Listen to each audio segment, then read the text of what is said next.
Jangan lupa subscribe YouTube channel Metro TV News dan pastikan untuk menyalakan lonceng notifikasinya.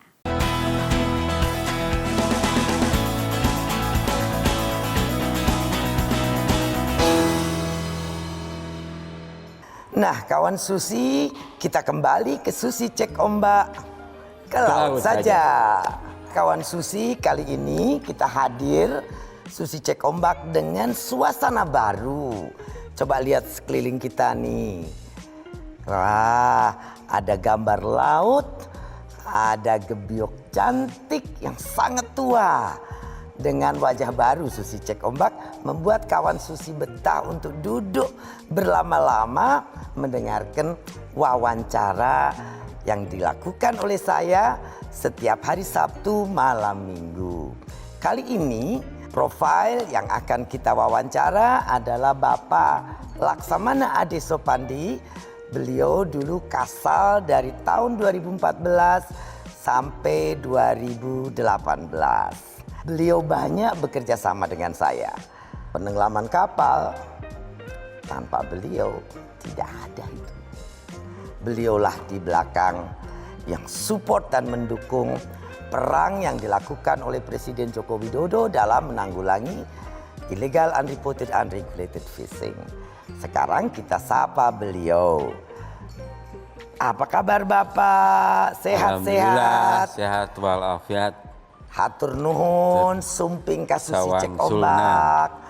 Nah, kawan Susi itu bahasa Sunda. Karena apa? Kita sama-sama orang Jawa Barat. Dari Priangan. Muncek orang Sunda bubuhun bahasa Sunda. Mungkin kawan Susi bisa dengar, Pak. Bubuhun dan istilahnya itu pepatah buhun. Pepatah buhun. Salah satu yang sering saya dengar dari ibu saya.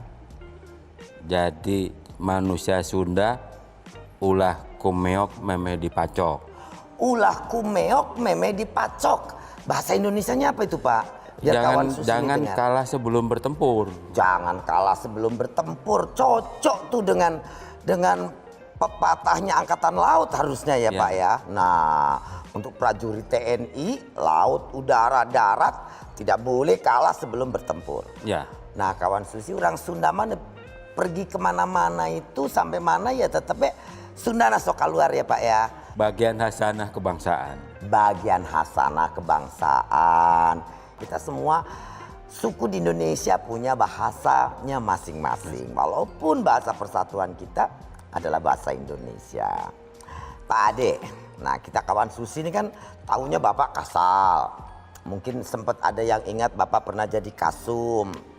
Nah, sebelum Bapak masuk TNI, cerita kalau kita buka profil Bapak ini kan, Bapak ini sebetulnya orang Sunda dari Batu Jajar, jauh dari laut dan tidak pernah punya niat untuk masuk TNI Angkatan Laut atau orang tuanya tidak setuju. Tapi bagaimana ceritanya bisa tiba-tiba jadi prajurit di Angkatan Laut bahkan sampai puncak tertinggi di Angkatan Laut? Jadi kalau saya meruntut ke belakang ya tahun 79 ya. 79 saya lulus dari SMA Cimahi. Dan waktu itu memang untuk program tahun ajaran itu ada perpanjangan setengah tahun. Ya. Sehingga lulusnya 79 pertengahan. Setelah itu memang ya normal lah zaman pemuda lulusan SMA itu galau saya mau kemana waktu itu ya. Jadi kan katanya Bapak tuh tidak sengaja awalnya. Memang waktu itu kalau cerita sedikit peristiwanya seperti apa, memang saya berteman dengan yang namanya Pak Warminto. Ya. Dengan orang tuanya waktu itu dan Puspom di Cimahi. Saat saya sedang menunggu hasil pengumuman tes di Politeknik Swiss ITB, berdua ini datang ke saya untuk minta ditemenin daftar di Dalcat, dulu namanya Dalcat. Jadi pengendalian cadangan, penerimaan Taruna di Lembang, tempatnya di Angkatan Darat waktu itu. Akhirnya kita ke sana bertiga, daftar, beliaunya daftar. Saya sebenarnya nggak daftar. Namun ditanya oleh yang ngetes, kamu kenapa nggak daftar sekalian gitu kan? Terus dari bapaknya Warminto ini, temenin anak saya sekalian. Oke. Sekalian daftar ya sekalian kamu daftar juga gitu kan. Akhirnya saya didaftarin waktu itu. Proses cepat lah, padahal saya belum ngomong sama orang tua saya.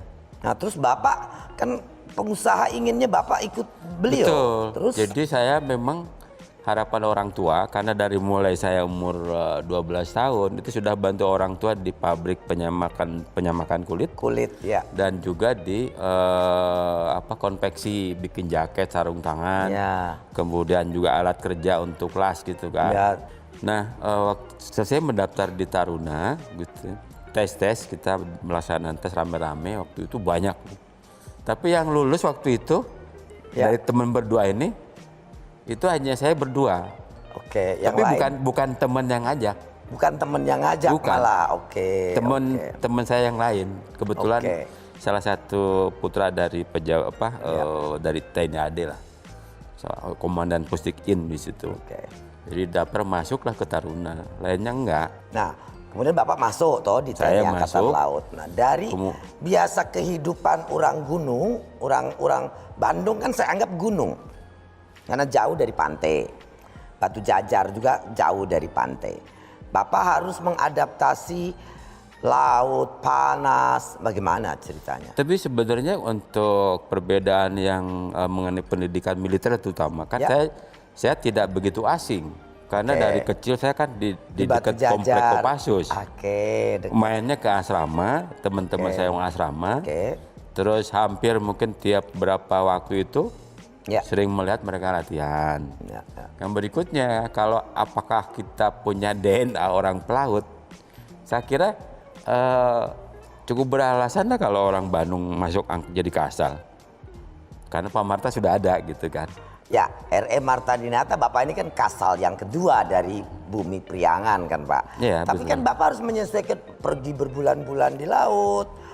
Kan di kapal perang kan, di Angkatan Laut jelas orang bilang itu mereka harus bisa hidup menyendiri, tapi tidak boleh kemudian kesepian, karena nanti apalagi nanti jadi komandan kapal, nggak mungkin dia tiap hari dia dengan anak buah kan, dia harus siap menyendiri, tapi tidak boleh kesepian. Itu bahwa ada aktivitas yang membangkitkan mereka untuk senang bekerja bersama-sama seperti itu.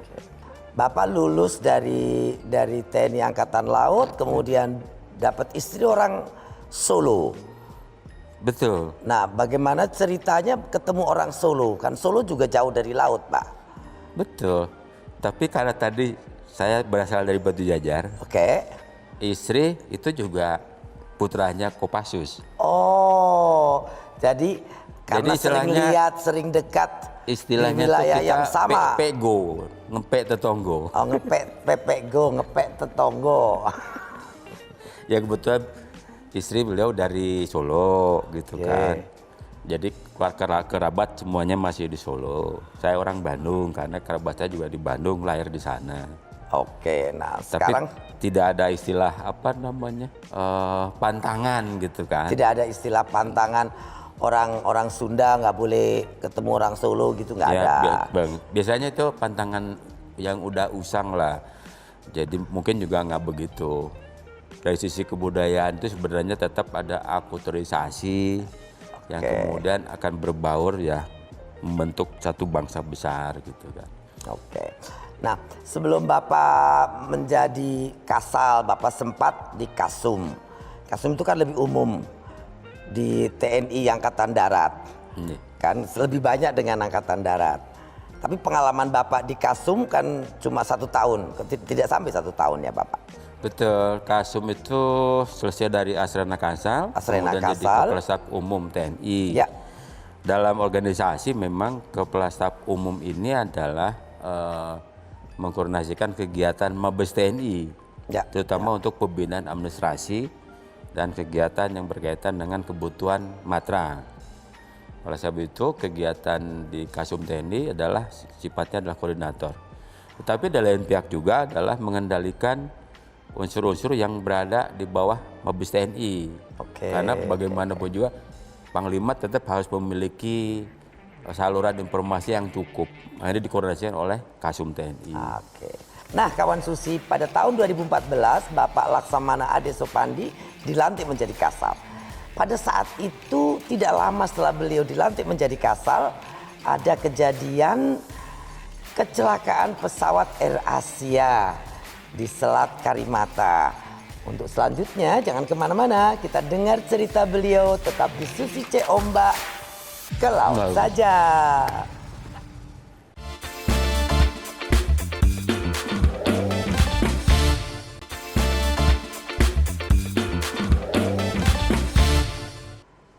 Nah, kita kembali ke Laksamana Ade Sopandi. Pak Ade, tadi saya sudah membuka tentang kejadian AirAsia di mana Bapak waktu itu baru saja dilantik menjadi Kasal.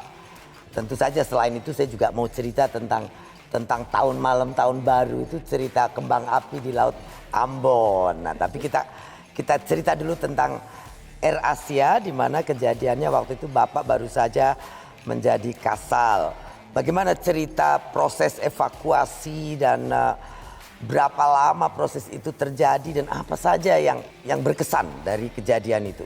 Ya, memang kalau bagi Angkatan Laut ya, memang ada selalu yang dinamakan SAR, Search and Rescue. Search and Rescue, nah, ya. Itu menjadi satu kegiatan operasional yang dilaksanakan secara tiba-tiba karena kejadiannya pasti insidennya tiba-tiba. Oleh sebab itu mereka harus sudah siap. Nah, berkaitan dengan kejadian jatuhnya pesawat AirAsia di Selat Karimata waktu itu, memang itu berlanjut kan sebenarnya saya masih jadi kasum. Bapak masih November waktu itu, ya, betul. Masih jadi kasum. Kemudian akhir 2014 dilantik menjadi Kasal. Berlanjut sebagai pekerjaan Kasal waktu itu. Jadi saya cukup paham situasi sehingga beberapa item yang perlu disiapkan oleh prajurit Angkatan Laut dan tentu juga alutsista itu tetap harus bisa maksimal. Terutama yang paling juga sangat penting dikoordinasikan adalah pelibatan unsur negara lain. Ini tetap harus diakomodir dan mereka juga harus tetap kita bekerja jaga sama-sama. Selain aset-aset nasional yang terlibat dalam kegiatan tersebut. Pemberian instruksi saya kepada mereka karena melanjutkan tadi dari fungsi saya sebagai Kasum membantu Panglima TNI, kemudian saya menyiapkan alutsista waktu itu, maka perintah saya ke Panglima baru waktu itu, Pak Widodo, supaya betul-betul efisien dalam pelaksanaan SAR. Dengan target kan menyesuaikan dengan Basarnas. Alhamdulillah untuk Black Book di sebelum 20 hari sudah bisa ditemukan. Sudah bisa ditemukan. Dan itu menjadi prestasi sendiri. Dan kalaupun juga ada beberapa miss, sebenarnya hanya masalah komunikasi aja yang terjadi. Tapi pada dasarnya kegiatan SAR AirAsia itu cukup sukses lah. Walaupun jelas itu ada keprihatinan kita masalah keselamatan penerbangan lah. Nah, kawan Susi, kalau kita dengar cerita tadi tentang evakuasi daripada kecelakaan AirAsia, kita melihat di situ bahwa tugas Angkatan Laut itu bukan cuma perang di laut kan Pak? Betul. Tapi juga search and rescue di laut. Dan yang terakhir Bapak membentuk juga pada saat ada kejadian 10 ABK Indonesia diculik oleh Abu Sayyaf. Bagaimana proses pertama untuk negosiasi dan penyelamatan daripada 10 ABK ini? Yang akhirnya kan mereka meminta tebusan lebih tinggi daripada muatan yang mereka bawa. Baik, jadi berkaitan dengan peran Angkatan Laut dalam konteks membantu dalam pembebasan yang disandera, pada dasarnya itu dalam konteks operasi di laut termasuk satu kegiatan yang cukup kompleks dan rumit. Masalahnya itu kita tidak bisa jangkau setiap saat. Oleh sebab itu yang sangat krusial, sangat penting adalah bagaimana kita mendapatkan informasi dini. Penting ini operasi dini itu.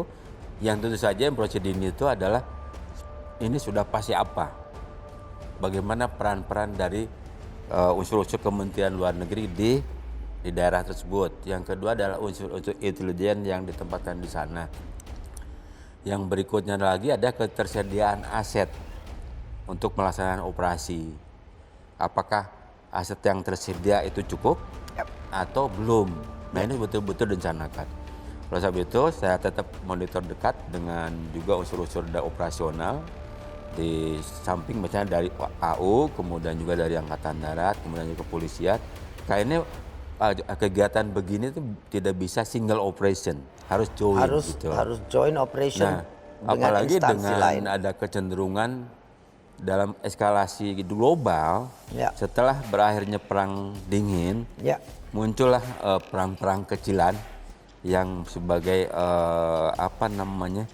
keluaran dari konflik-konflik yang sudah ada di domestik level global di beberapa negara, sehingga melahirkan misalnya terorisme, kemudian juga radikalisme, kemudian juga ada berkaitan dengan genosid gitu ya. Itu yang menurut saya perlu kita antisipasi. Nah, berkaitan dengan operasi maritim Angkatan Laut adalah bagaimana sebenarnya adalah mengintegrasikan satu informasi, yang kedua tindakan, yang ketiganya adalah media operation. Media operation penting karena media itu adalah bagian dari yang menunjang keberhasilan. Gitulah. Karena media itu juga menjadi alat penekan untuk kegiatan ini lancar atau tidak gitu. Seperti itu. Nah, kawan Susi, selain tadi tugas menyelamatkan, mengevakuasi daripada 10 ABK Indonesia, saya juga akan cerita sedikit. Bapak Laksamana Ade Sopandi ini adalah Kasal yang membantu tugas Kementerian Kelautan dan Perikanan pada saat itu, di mana waktu itu saya menjabat menteri dan punya tugas dari Bapak Presiden Joko Widodo untuk membasmi dan menghentikan seluruh kegiatan ilegal unreported unregulated fishing di perairan Indonesia. Dan pada saat itu saya masih ingat beliau baru saja dilantik 31 Desember 2014. Beliau masih WA sama saya jam 1, jam 2 sampai jam 3 pagi. Karena adanya penangkapan kapal Sino di wilayah perairan Maluku. Dan juga ada kapal berbendera Papua Nugini kalau tidak salah. Lalu beliau WA, dalam WA-nya isinya, Bu, kalau yang lain merayakan tahun baru itu di hotel bintang 5, kita merayakan tahun baru, saya buatkan kembang api besar di Laut Maluku, kata beliau. Nah, mungkin Pak Laksamana Ade juga bisa cerita nih bagaimana waktu itu dari sisi Pak Ade bagaimana? Itu mungkin masa yang setiap orang mungkin tidak akan mengalami gitu. Mengalami, betul. Ya, saya sering mengungkapkan satu statement atau apalah yang dinamakan bahwa tiap masa ada pemimpinnya dan tiap pemimpin ada masanya. Ada gitu masanya. Kan. Nah, kebetulan masanya saya ini adalah mendampingi Bu Susi. Gitu kan. Dan waktu itu juga saya dapat dari senior, kamu kenapa kok Angkatan Laut di bawahnya KKP? Loh, saya bilang, jadi ada impression seolah-olah Angkatan Laut di bawah KKP. Saya bilang enggak. Itu kerjasama dan koordinasi. Angkatan Laut tetap adalah Angkatan Laut. Sebagai alat utama pertahanan negara di laut ya. Kemudian kenapa Angkatan Laut membantu Menteri KKP? Instruksi Presiden sudah jelas. Instruksi Presiden, Panglima tertinggi di negeri ini. Saya dipanggil oleh beliau. Kasal, tolong bantu Bu Susi. Amankan programnya Bu Susi, tapi tetap bahwa laut itu harus bisa memberikan sumber kesejahteraan pada bangsa Indonesia. Masyarakat. Jadi ini kegiatan yang satu berkaitan security-nya, yang satu prosperity.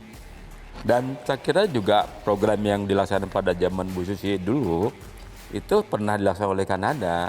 Artinya bahwa Kementerian Perikanan itu memberikan penekanan dalam konteks mencegah, mengurangi kegiatan ilegal. Karena bagaimanapun juga kegiatan ilegal itu banyak mudaratnya daripada manfaatnya. Karena illegal fishing juga biasanya di belakang illegal fishing itu ada kejahatan kemanusiaan, perbudakan. Di mana waktu itu kita juga berhasil membongkar perbudakan di Pulau Benjina. Kemudian juga ada drugs, smuggling dan lain sebagainya. Jadi semata-mata tidak hanya sekedar pencurian ikan kan begitu, Tapi Pak? sebenarnya Bu, itu kalau Angkatan Laut menenggelamkan sebenarnya sudah sering. Sudah sering. Jadi hanya memang kan faktor perkembangan informasi berbeda lah. Berbeda. Terakhir saya 2003 itu di Laut Jawa menenggelamkan. Kenapa waktu di Laut Jawa? Supaya masuk koran gitu kan. Tapi ternyata gak masuk koran. Tidak masuk koran. Nah, kita perlu deteren efek karena sudah sering tapi tidak kapok-kapok. Jadi ya kita buatlah deteren efek itu dengan mengundang media pada saat penenggelamannya. Tapi malam tahun baru beliau tembak 2 kapal pun tidak ada yang meliput karena itu di tengah laut. Dan ya memang setelah kita buat deteren efek ini terjadi, semua berhenti dan alhamdulillah 5 tahun program dari Kementerian Kelautan dan Perikanan meningkatkan kesejahteraan stok ikan juga waktu itu langsung meningkat baik. Jadi kawan Susi selalu ada koordinasi dan kerjasama. Memang kadang-kadang sesuatu yang baru atau program pemerintah yang baru biasanya menimbulkan pro dan kontra sedikit di setiap institusi.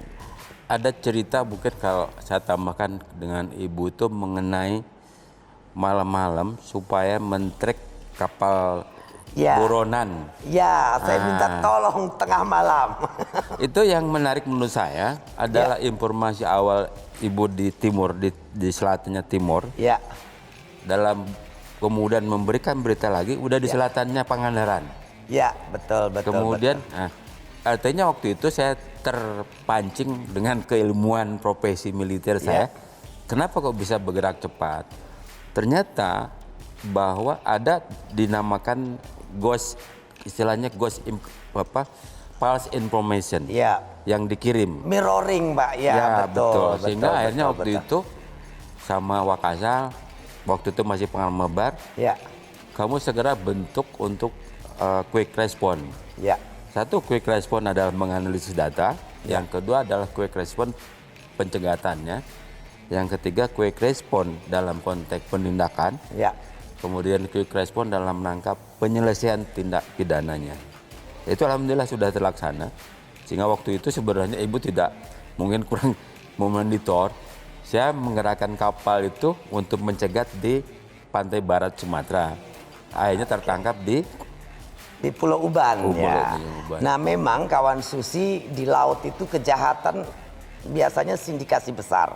Mereka adalah transnational organized crime di mana organisasinya itu sangat canggih. Jadi dari data yang saya laporkan ke Pak Kasal waktu itu, Pak Laksamana Ade Sopandi, itu ternyata mereka mirroring. Mereka membuat data mereka ini, kapalnya ada di dekat Sumatera sana, pelaporan pertama di Timor Leste, tiba-tiba ada di selatan Pangandaran di Jawa Barat. Padahal udah sampai di sana. Jadi direfleksikan tempat yang berbeda. Nah, Pak Laksamana Ade Sopandi dengan sigap membuat tim untuk menganalisis sehingga akhirnya kapal itu bisa ditangkap, tapi bukan di tempat yang dia mengirimkan sinyalnya. Jadi bukan di lokasi semula, tapi jauh di tempat lainnya. Nah, kawan Susi, perbincangan kita tentang illegal fishing itu asik sekali. Nanti kita lanjut di segmen ketiga. Jangan kemana-mana, tetap di Susi Cek Ombak, ke laut saja.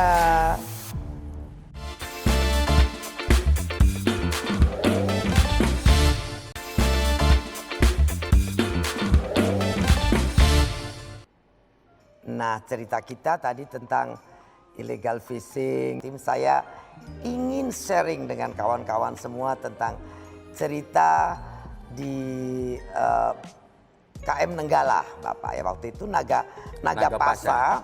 Saya diberikan brevet oleh Pak Laksamana Ade Sopandi bersama Pak Tito Kapolri, Ibu Menlu Retno Marsudi, Pak Kasad, Pak Mulyadi, dan lucu loh kawan Susi, yang bapak-bapak itu semua mabok. Pak Budi Karya juga ikut. Mabok tuh muntah-muntah semua. Ada yang pucat pasti. Tapi kita yang cewek, saya dan Bu Menlu tidak mabok. Bener nggak Pak? 100% benar. 100% benar tuh. Jadi bukan berarti cowok prajurit Polri pun bisa lebih kuat dari perempuan. Nyatanya mereka semua knock out di situ, mabok semua. Memang gelombangnya agak tinggi waktu itu ya Bapak? Ya memang waktu itu kan akhir 2017 ya. Ya. 2017 memang program pembaretan untuk pejabat tinggi itu menjadi satu bagian tanggung jawab kita. Sebenarnya adalah bagaimana para pejabat tinggi negara itu merasakan bagaimana kehidupan di kapal selam. Ya begitu sempit. Yang kedua adalah apresiasi kepada perjuangan beliau dalam konteks ikut memperjuangkan pengadaan alutsista kapal selam, gitu kan. Dan waktu itu karena para pejabat yang bersedia karena waktu ya, terutama adalah Ibu sendiri, kemudian Bu Menlu, kemudian Pak Tito, Pak Hadi, kemudian Pak Mulyono. Oh Pak Mulyono ya. Nah kemudian Pak Budi Karya. Yang agak riskan bagi saya waktu itu adalah proses boardingnya. Ya dari kapal KRI ke kapal selam. Betul, ya. Itu gelombang di Selat Bali cukup tinggi. Itu yang saya takutkan. Tapi di situ saya melihat bahwa memang wanita itu memang kalau di laut jangan diragukan juga gitu kan. Karena saya ngori itu sebenarnya adalah Bu Retno sama Ibu gitu kan. Tapi kalau Ibu sampai orang laut ya, tapi Bu Retno, tapi ternyata Bu Retno malah juga sama. Lincahnya luar biasa. Bagaimana menaik dari speedboat, kemudian naik ke geladaknya kapal selam yang itu tingkat apa namanya itu naik turunnya itu agak lumayan cukup tinggi waktu 2 meter. Itu saya terus terang agak sedikit worry, tapi alhamdulillah sudah bisa masuk. Yang kedua adalah pada saat proses menuju kedalaman 60 itu pasti gelombang cukup tinggi dan itu kan proses lama, tidak bisa kita turun sampai 30 meter ya. Itu kelihatannya juga sama, saya lihat para teman-teman ini, para menteri kuat nggak, ada juga yang memang kemudian mulai pusing, tapi memang udah disiapin kamar untuk istirahat. Tapi pada dasarnya sih kita juga bersyukur bahwa pelaksanaan itu bisa terlaksana dengan lancar. Nah kawan Susi, cerita pemberian brevet di kapal selam Nagapaksa ini juga membawa cerita ke beberapa waktu tahun yang lalu. Kenapa? Karena waktu itu kapten kapal daripada Nagapaksa di mana kita diberikan brevet itu, Kolonel Hari adalah komandan kapal. Lalu kemudian beliau ditugaskan di Natuna. Saya tetap juga bertemu lagi dan kenal, dan beliau banyak membantu juga penenggelaman kapal di Natuna, dan akhirnya ada kejadian Nenggala 402. Bukan cerita yang terpotong, yang mudah diingat dengan hati senang, karena saya tahu Kolonel Hari ini luar biasa dedikasinya dan juga integrasinya terhadap pekerjaannya, dan betul-betul kita kehilangan. Mungkin Bapak punya kenangan sedikit untuk Kolonel Hari. Ya beliau ya jelas kan mereka anak buah saya. Anak buah Bapak, betul. Yang kedua memang dengan beliau ini juga pada saat penyiapan Satgas kapal selam di Korea itu juga ketemu. Ya. Kemudian juga waktu beliau jadi Danlanal di Batam, yang waktu itu juga membantu di Natuna. Betul. Gitu kan. Dan sering komunikasi, sehingga beliau juga kalau saya nilai adalah prajurit terbaik lah. Hanya memang Tuhan berkehendak lain sehingga kemudian terjadilah musibah itu. Ya, cerita memang tidak mudah, Bapak. Nah, pada tahun 2014 TNI AL itu membentuk tim West Leguage Quick Response, yang dimana niatnya dan Armada Barat dan Timur untuk Quick Response ini. Rencana daripada tim ini adalah untuk menangkal terorisme maritim.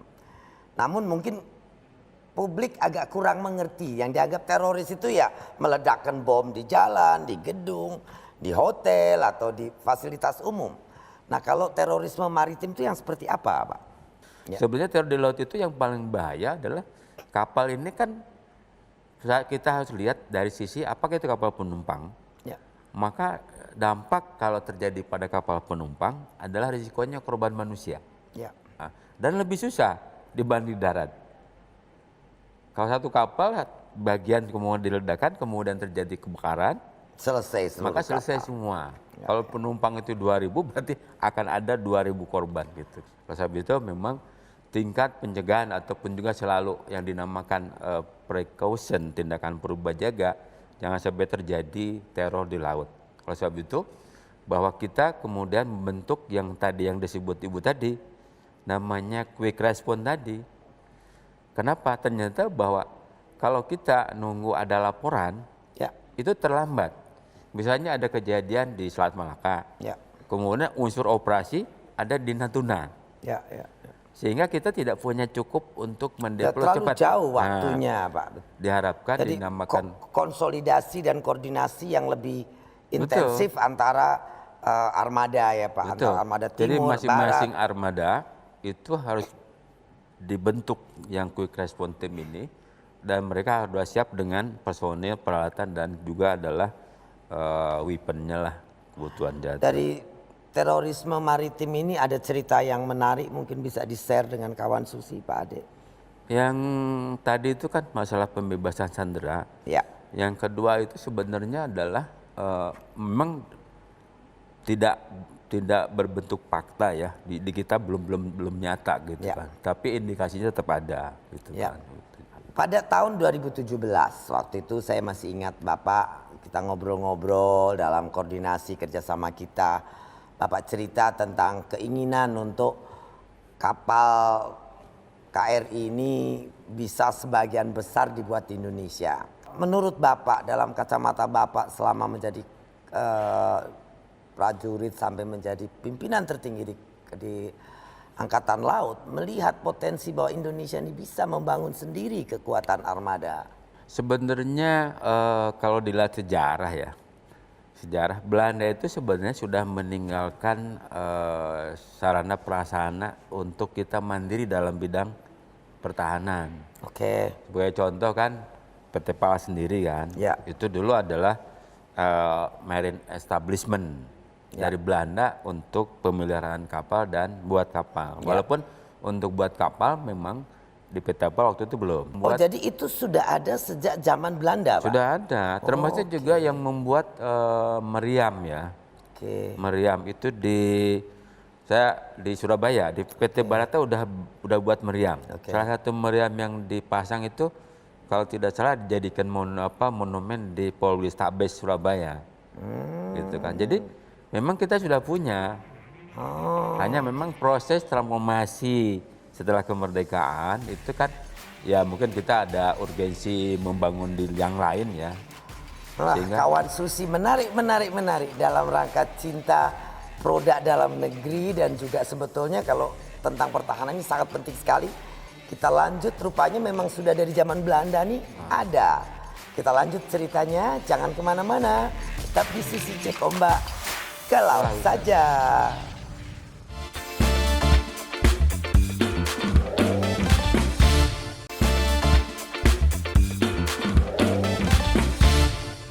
Nah, kawan Susi, kita kembali berbincang dengan Bapak Ade Sopandi.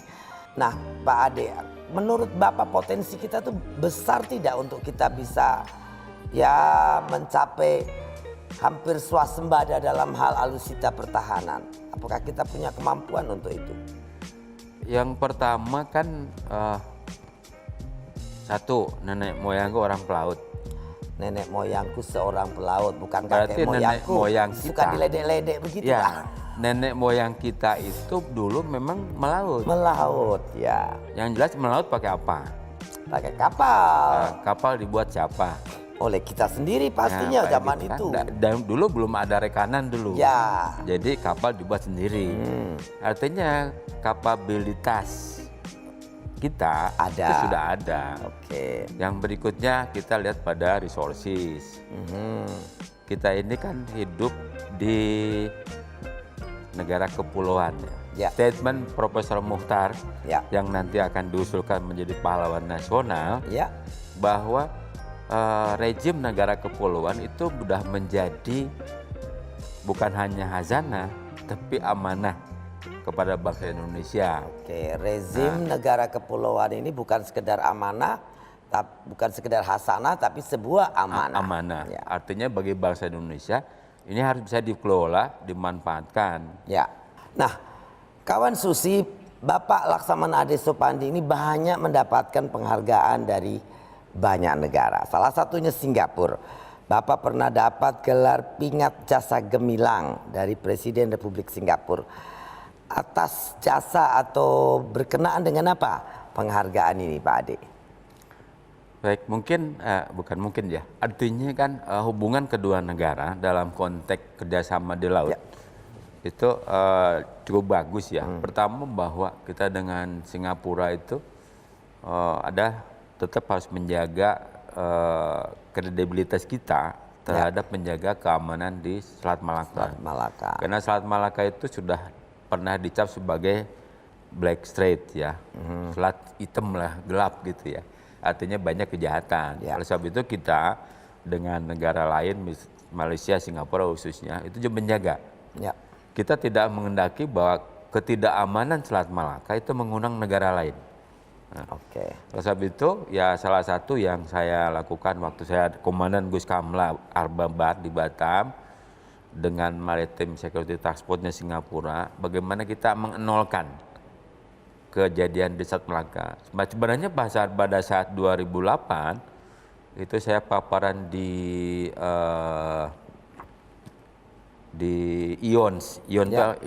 India Ocean Naval Symposium di Abu Dhabi. Itu memang kita dapat pujian karena kita bisa menzerokan kejadian di Selat Malaka 2008. Dan itu adalah memang kerjasama antara kita, Malaysia sama dan Singapura. Dan berikutnya juga saya memang mungkin banyak memberikan masukan mengenai pendirian Fusion Center di Singapura dan juga Puskodal di Batam. Sehingga kita bisa exchange information. Untuk exchange information. Itu yang mungkin mereka ngakui untuk memberikan penghargaan. Dan kita juga sebenarnya berbalik memberikan bintang Jalasena Utama kepada Kasal Singapura.